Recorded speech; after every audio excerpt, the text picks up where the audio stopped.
महाराष्ट्र में विधानसभा चुनाव से पहले बीजेपी के लिए महाराष्ट्र की सियासी जमीन दलदल जैसी बनती जा रही है।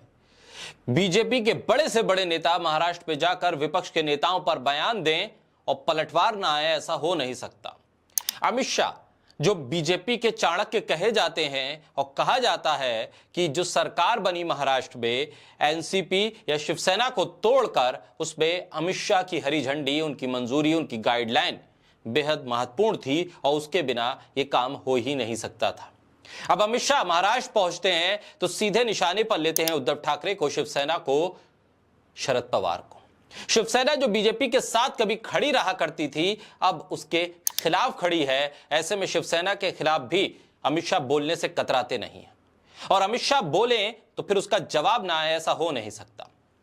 अमित शाह ने शरद पवार को भ्रष्टाचार की जननी कह दिया तो अमित शाह ने याद दिला दिया कि आप तड़ी पार हैं। तो वहीं शिवसेना पर अमित शाह जब बड़ से उद्धव ठाकरे को निशाने पर लिया तो फिर ऐसा कैसे हो सकता था कि महाराष्ट्र में शिवसेना की रैली हो, उद्धव ठाकरे का भाषण हो और अमित शाह को जवाब न दिया जाए। विधानसभा चुनाव से पहले पुणे में एक रैली में शिवसेना के नेता उद्धव ठाकरे ने अमित शाह पर तीखा हमला बोला। महाराष्ट्र के पूर्व मुख्यमंत्री उद्धव ठाकरे ने साफ तौर पर अमित शाह को अहमद शाह अब्दाली का राजनीतिक वंशज करार दे दिया। उद्धव ठाकरे ने कहा कि वो अहमद शाह अब्दाली के राजनीतिक वंशज हैं। अमित शाह को संबोधित करते हुए उन्होंने ऐसा कहा। महाराष्ट्र के पुणे में उद्धव ठाकरे ने कहा कि आज से मैं अमित शाह को अब्दाली ही बोलूंगा। अगर आप मुझे नकली संतान बोलोगे तो मैं तुम्हें अब्दाली बोलूंगा।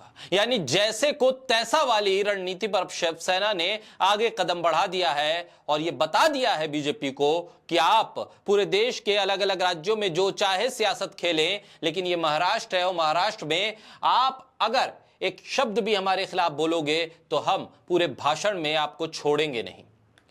शिवसेना के प्रमुख उद्धव ठाकरे ने आगे कहा कि नीतीश कुमार, चंद्रबाबू नायडू क्या ये हिंदुत्ववादी व्यक्ति हैं? अमित शाह इसका जवाब दें। अमित शाह बताएं कि चंद्रबाबू नायडू और नीतीश कुमार का हिंदुत्व कैसा है। अब्दाली का वंशज पुणे में आकर बोल के गया। ऐसे में हिंदुत्व के नाम पर उद्धव ठाकरे को घेरने वाले अमित शाह, घेरने वाली बीजेपी अब खुद घिर गई है। दरअसल अहमद शाह अब्दाली वो शासक था जिसने पानीपत की लड़ाई में मराठों को हराया था। भाजपा पर निशाना साधते हुए उद्धव ठाकरे ने अपने पूर्व सहयोगियों पर पार्टी को तोड़ने का आरोप लगाया। उन्होंने कहा कि अगर मुसलमान हमारे साथ है तो हम उन्हें अपना हिंदुत्व समझाएंगे, तब हम औरंगजेब फैन क्लब होंगे। आप जो कह रहे हैं वो सत्ता जिहाद है, यानी बीजेपी पर सत्ता के लिए जिहाद करने का आरोप लगा दिया। बीजेपी ने सत्ता जिहाद शुरू किया। सत्ता जिहाद का मतलब समझाते हुए उद्धव ठाकरे ने कहा कि सत्ता जिहाद का मतलब सरकार बनाने के लिए इंसान चुराना है। इंसानों को चुराया गया, विधायकों को चुराया गया और बीजेपी सत्ता जिहाद करती है। इसे सत्ता जिहाद कहा जाता है।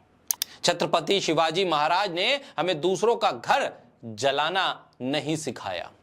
शंकराचार्य ने कहा था कि विश्वासघात करने वाले हिंदू नहीं हैं।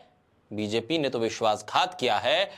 उद्धव ठाकरे ने महाराष्ट्र के मुख्यमंत्री एकनाथ शिंदे पर मुख्यमंत्री माझी लड़की बहन परियोजना को लेकर निशाना साधा और मतदाताओं को रिश्वत देकर लुभाने का आरोप लगाया। यानी कि उद्धव ठाकरे के पूरे भाषण में पूरी की पूरी बीजेपी फंस गई और वो एक तरह से दलदल में समा गई। देवेंद्र फडणवीस पर तो उद्धव ठाकरे ने बोलने से इनकार कर दिया। उन्होंने कहा कि जिसकी अपनी कोई हैसियत ना हो, जिसकी अपनी कोई ताकत ना हो, मैं उस पर क्या बयान दूं। उद्धव ठाकरे सीधे बीजेपी की टॉप लीडरशिप पर टॉप तरीके से निशाना साध रहे हैं और बता रहे हैं कि तू डाल डाल तो मैं पात पात। आप बोलोगे एक तो हमारी तरफ से उसके जवाब में 10 तरह से आपको घेरा जाएगा। यानी महाराष्ट्र विधानसभा चुनाव बहुत ही चरम पर जब पहुंचेगा तब बयानबाजी का दौर अपने चरम पर होगा और बीजेपी के लिए सबसे मुश्किल राज्यों में से मुश्किल महाराष्ट्र में खड़ी है, जहां लोकसभा चुनाव में बीजेपी बैकफुट पे आ गई। तो अब विधानसभा चुनाव में एक के बाद एक बयान शरद पवार और उद्धव ठाकरे के ऐसे हैं कि बीजेपी को समझ में नहीं आ रहा कि अब आगे की रणनीति में, आगे के बयानों में, आगे के भाषणों में किस तरह से इन दोनों ही पार्टियों को घेरा जाए और किन शब्दों का इस्तेमाल किया जाए। बहरहाल उद्धव ठाकरे ने अपनी रणनीति साफ कर दी है कि वो एग्रेसिव हैं, फ्रंट फुट पर आकर खेलेंगे, अटैकिंग मोड में विधानसभा चुनाव लड़ेंगे।